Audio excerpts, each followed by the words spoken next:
to Industry Optimized, the ABB podcast. I'm Fran Scott, a pyrotechnician, presenter, and engineer at heart, and I am your host. With global electricity demand on the rise, there is a need for reliable power, and this is becoming increasingly critical. So today, we are looking at one important low-carbon source of electricity, nuclear. According to the International Energy Agency, the IEA, nuclear power is already providing around 10% of global electricity generation. And innovation in this space, like the small modular reactors, or SMRs as they're known, these are compact factory-built reactors that are designed to be flexible, scalable, and easy to deploy. They could help expand the range of low-carbon, reliable power sources for today and tomorrow. And to help us get our heads around this, I've got two guests joining me today. So please, could you both introduce yourselves? Let's start with you, Jacob. Thanks for having me, Fran. Jacob Stedman. So I'm the CEO of Blykalla, the Swedish SMR vendor. I make sure that we can actually build real nuclear power plants. That's my job. In this industry, there's a lot of PowerPoints and lots of ambition. And my job at Blykalla is to ensure that we execute on those plans to really get SMRs built. And Ilova? Hi, I'm Ilova Rygard, and thank you so much for hosting me on this podcast. I work as Nuclear Competence Cluster Lead for Energy Industries at ABB. And my division at ABB focuses on tying together ABB's total offering towards the energy sectors, also including life science and some other segments, where nuclear is one of our segments that we're really focusing on currently. And I'm super excited to see the developments that has been happening within the segment the past couple of years and ABB's increased engagement into the sector. So Ilova, I'd like to start with you, if that's okay. Could you describe to us what are the energy needs of our current system and where, if anywhere, it falls short? Energy demand is increasing a lot. It's predicted to almost double until 2050. So we need more energy. That's no secret. And nuclear is going to play an important part in that. The reason why the energy demand is increasing is because we're moving more and more towards an electrified society where we have electrical vehicles, we have the industry that's also going through a green transition journey, but also an increased population. We have the AI demands. There's so many different demands, and that's why we need more electricity. Much of the momentum for the past couple of years has been on renewable energy sources like wind and solar, which are great, and we're going to see a large increase in these power sources in the future. However, they're also putting a lot of requirements on energy storage and flexibility, and we're still going to need some type of base load. And this is where nuclear could play a very important role in order to power data centers that are standalone or even industries or small communities. So in short, if I were to define this, the current needs in 3 words, I would say it's energy security, stability, and sustainability.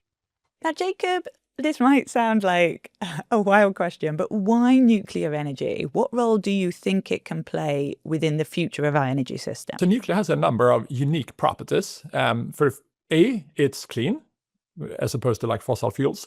B, it's baseload, meaning it's not up to the forces of nature to when the sun stops shining or the wind stops blowing. It's there. And C, it's deployed at scale. You have, already today you have hundreds or 300 gigawatt of nuclear power operating in the world. So there is no other energy source that fits all these 3 criteria. And that means that everybody, including the president of the European Commission, today realizes that we need to build more nuclear to secure our energy future. That does not, and let me just be clear, that does not mean that we shouldn't also expand other means of generation.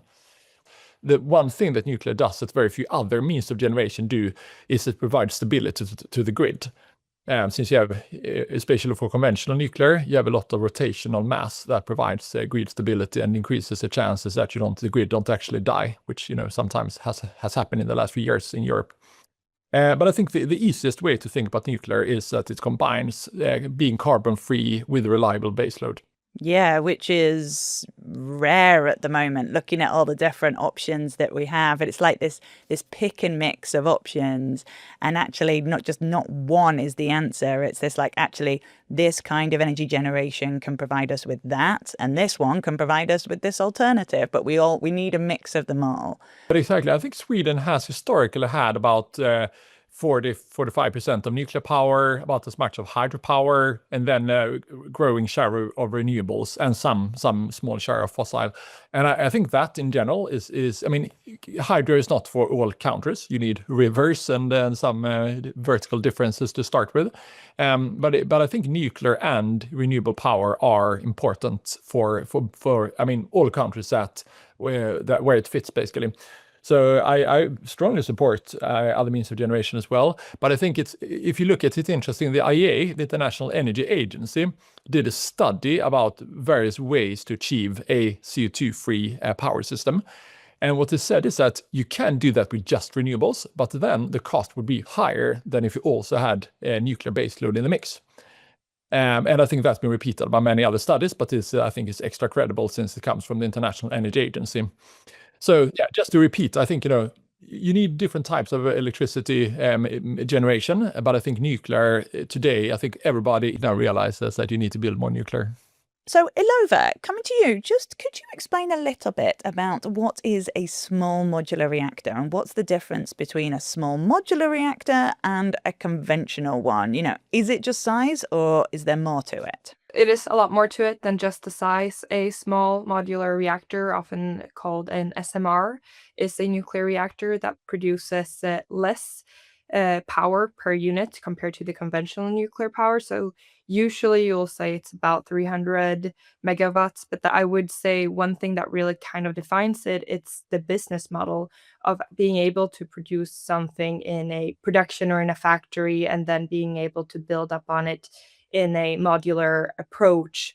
It's not just smaller, but it also has a unique and innovative design. It's essentially built different. And another big difference is that the conventional reactors is usually a very huge project, which requires a lot of people and quite advanced. Whereas the SMRs, you do it in modules. So you could essentially start with one module and then scale up, which is, of course, a huge advantage. And also one of the reasons why many countries are looking into this approach instead. It's less of an investment upfront, and it's a lot more flexible. Not only that, many of SMRs also have a lot of passive safety features. The generation 4 SMR reactors, that's where the true innovation really comes in. And that's also the type of reactor that Blikaala has. So we're super excited to be working with them because of that. And I think it's important to remember that the SMRs are not necessarily competing with the conventional power. We need both. The SMRs could be used more on remote locations where we need less power, whereas the conventional reactors can be used for powering bigger cities, for instance. And also within the SMR space, there are also differences. So we have the generation 3 plus, which is usually water cooled, and then we have the generation 4. And the generation 3 plus is essentially a conventional reactor that we have just scaled down. It's very similar in terms of technology, whereas the generation 4 is innovative. We're using new coolants such as LEDs, but it could also be gas, molten salt, or something else. And another thing that's very good with the generation 4 is that you have other fuels, so you don't have to refuel as often. So it's truly different technologies, and I think there is a space for all 3 of these. We will need all of them just for different end purposes. Understood. So Jacob, what is Blikaala's model? Could you talk me through your work on these SMRs? Can you explain why your approach is distinct? I think Ilova captured it well. How people talk about SMRs, and to me, it's really like a scale from. I mean, the SMR is sort of like a vision that people aspire to, and as you pointed out, Ilova, I think many players want to have the cake and eat it too, in the sense that they say, yeah, this is a new thing, but it's also exactly as the old thing. It's also the same as conventional nuclear. And so what we do here at Blykalla are things which are really small, and they are really modular, meaning that we have a technology that's purpose-built for this. So what that concretely means is that our unit is just 5 meters tall, 5 meters in diameter. That's a primary vessel. And that's what we'll build in a factory and ship to the site, which is a very different paradigm from the conventional way nuclear is built. So say short passes on this. The way historically is built nuclear is that you get 10,000 people, you put them on a remote site somewhere for 10 years and ask them to work together. And surprisingly enough, this typically is not done according to time and budget. Therefore, we built small things, coming back to our model and paradigm. So we want to make our vessel, our primary system, in a factory, and then just put it on a truck and ship it to the site. And it's about the same final assembly process. So we are confident that we can do final assembly of our system in something like 20 weeks, and then send it off to the site.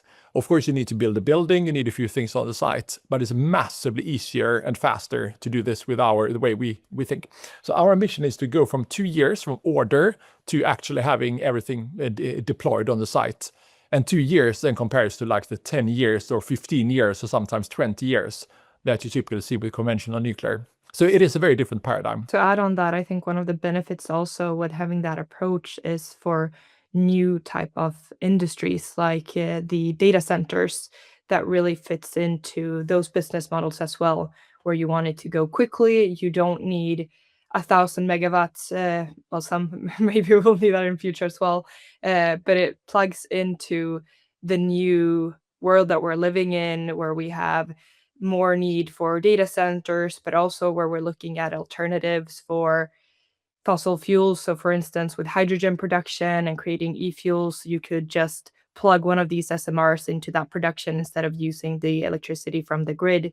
Absolutely, absolutely. With the electrification of so much, we still need to be producing that electricity, and not just produce it, but then transform it into what we need it to be, and then that be in the right place. And so what you're saying is with these SMRs, you can kind of, with this 2-year lead time, be like, hey, we'd like one there, we'd like one there.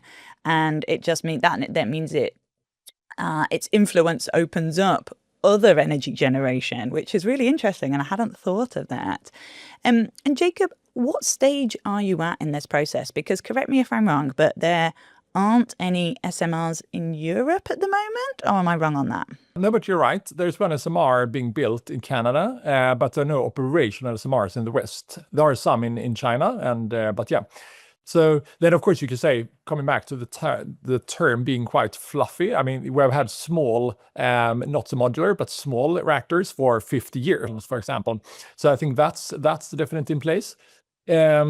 But I think the supply chain and the fact that we cannot just build a small reactor, but build it in a cost-effective way, that's what people want to see proof of.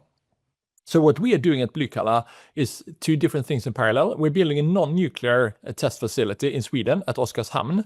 So Uniper, which is one of the biggest energy companies in Europe, are an investor in Blykalla. And that means that we can build our test facility on their nuclear power plant site in southern Sweden. And the ultimate goal there is to build a full-scale replica of the future commercial reactor. So meaning that we can test everything that doesn't require neutronics, that doesn't require us to split atoms. And that's actually quite a lot of things. The hard thing with nuclear power, and not everybody knows this, it's not really splitting atoms, because it's just physics, right? If you get enough uranium of the right isotope and you bombard it with some neutrons, the atoms start to split. If they didn't, you would get the Nobel Prize in physics. So the hard thing with nuclear is really making sure that you can control the process at all time and stop it and ramp it up and down and so on. And that's what we're going to test in our test facility in Sweden. Then in parallel, we're building our first nuclear reactor where we do split atoms, and that's going to happen in the United States as it looks now. And so our plan is to do these 2 things in parallel. And after we're done both facilities, we will then have a commercial concept that we can deploy at scale. Interesting. And what does that look like in terms of time? When are you hoping for these tests to be completed, or is that how long is a piece of string? Does it depend how the tests go? No, I think it is true in a more general sense of the term that, how long is a piece of string for, like, the expansion in general. I mean, of course, it's a continuous improvement, but it is very concrete milestones for getting a reactor critical, for example. That's a very binary event. Either you start splitting atoms in a sustainable way or you don't. So our aim is to do that. But let's say it's surprisingly short, and it's definitely this decade, which I think many people wouldn't have thought a few years ago. But thanks to the regulatory environment in the United States, we can move really fast, which is very exciting. And I know we've touched on this, but could you just highlight how SMRs complement conventional large-scale nuclear facilities? Is it about this scaling, this speed of development, being able to access places that the large ones couldn't do? They work in tandem. And talk me through how they work together. Yeah, exactly. So coming back to what Ylva was saying, I think one of the truths in this industry is that I think everybody would agree with is that you cannot just build a single unit, no matter if it's an SMR or a conventional unit. That would be really expensive if you do just one unit. And for conventional nuclear, so that's the historical big things, so the 1 gigawatt things, they're very site dependent. So almost by definition, each unit or each project is very customized. For SMRs, the whole point is that they're not to be customized. They're more plug and play units, at least if you have like true SMRs that we are developing. But that means if you want, so you shouldn't think of it as like, we have a 55 megawatt design, which is then about 4% of a conventional unit.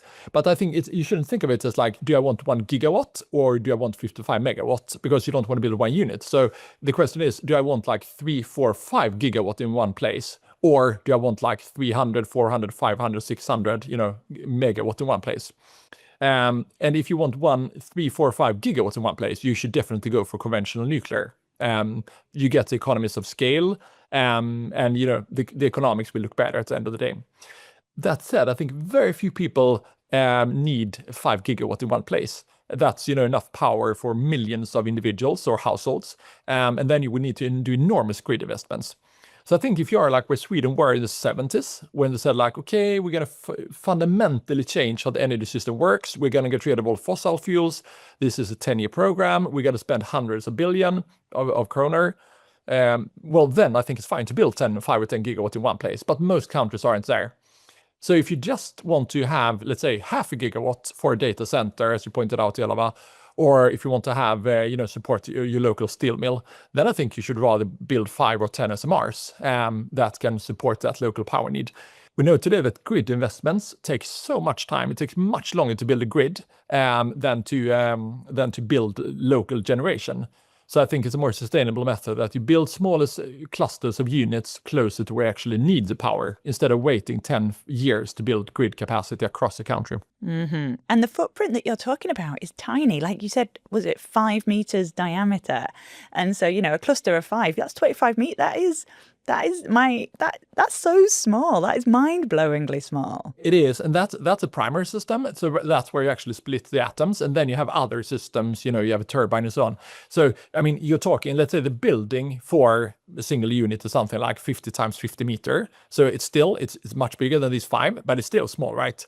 Or you talk about the individual football fields as opposed to like big industrial facilities stretching like hundreds of square kilometers. So it is small. So land use is not the problem with SMR, with our types of SMRs. With the so-called SMRs that are really just capped conventional units that other vendors develop, land use becomes a bit more of a thing. But it's really different pathways there. Interesting. And it's interesting that there is this variety between SMRs generally and this true modular nature of yours, which is really interesting. But could you talk us through how ABB and Blikaala work together on this project? Yeah, so we signed a cooperation agreement more than a year ago now. So we work together. So ABB has become one of our most important partners in this, and we work on a number of different things. One of the biggest areas is what's called instrumentation and control, so I&C, and it basically means how you control your reactor, how you basically the control room and everything that leads to having a control room, so sensors and so on. That makes it sure that you can both observe how the process is developing, but also, of course, then control it and stop it and so on. And ABB is a world-leading player in this, in general, and not in nuclear specifically, but in general. We're very proud to be in this partnership, and I think it will be important for us to partner with many different stakeholders in order to really be successful. I think one nice thing that we can also see is that Blykalla is also actually partnering with other SMR vendors such as Oklo, who we're also working with. So this entire segment really builds up on partnerships in order to succeed and in order to accelerate the speed and be able to actually make all of these plans a reality. And that being said, the Blykalla partnership is very special because it's based here in Sweden, and ABB has a very strong history when it comes to nuclear in Sweden. And now we're super happy to partner with Blykalla, where we actually get the opportunity to be a little bit more innovative, especially on this electrical pilot reactor that's at the Oskarshamn site, since it doesn't contain any uranium. We can try new things. We can combine our products in an exciting way. We can try remote operations within the nuclear segment.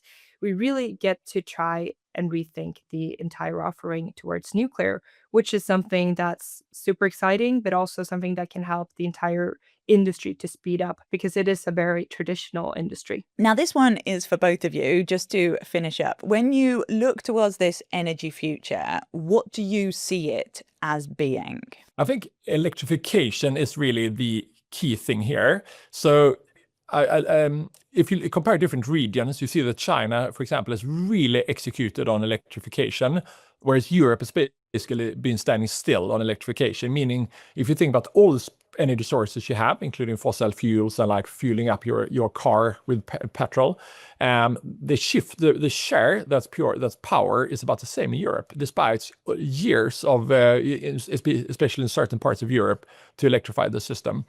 And I think using power instead of, for example, combustion fossil fuels at the point of usage, which is a conventional car, has a number of advantages. The climate is for one thing, but it also gives you better economics if you can deliver power at cheap power at scale. So I think electrification in general is really critical for Europe's competitiveness. And this scenario, I've been on so many panels talk about Europe's competitiveness versus China versus United States. And I think cheap, plentiful, abundant energy in the shape of power is such a critical part of that the answer to that question. So I think that's my number one thing on the energy future, power. And then, of course, leading to that, how do you get that power? And then I think nuclear is clearly going to be a big driver to that. World leaders came together in Dubai for COP, was it 27, a few years back, and basically agreed to triple the nuclear capacity in the world. So moving from today's 350 gigawatt to 1,100 gigawatt. So building more nuclear in the next 25 years than we as mankind has built since the 60s, basically. So that's an amazing, it's going to be a great undertaking. But I think if we achieve that, we'll have a much more plentiful power at lower prices and totally carbon free. So that's my vision for this. And I think SMRs have a very important role to play here. As we talked about before, unless you really need like 5 gigawatts, if we're going to build a new city for millions of people in one place. But if you want more local power, I think having a cluster of SMRs close to the usage is going to be the way to go. Okay. And Ilova, what about you? Where do you see the energy future going? We've already talked a lot about it during this podcast, but I think the core element in this is having a flexible, low carbon energy system where we combine renewable energy sources with nuclear for the base power, and that it will be very tailored depending on the different needs.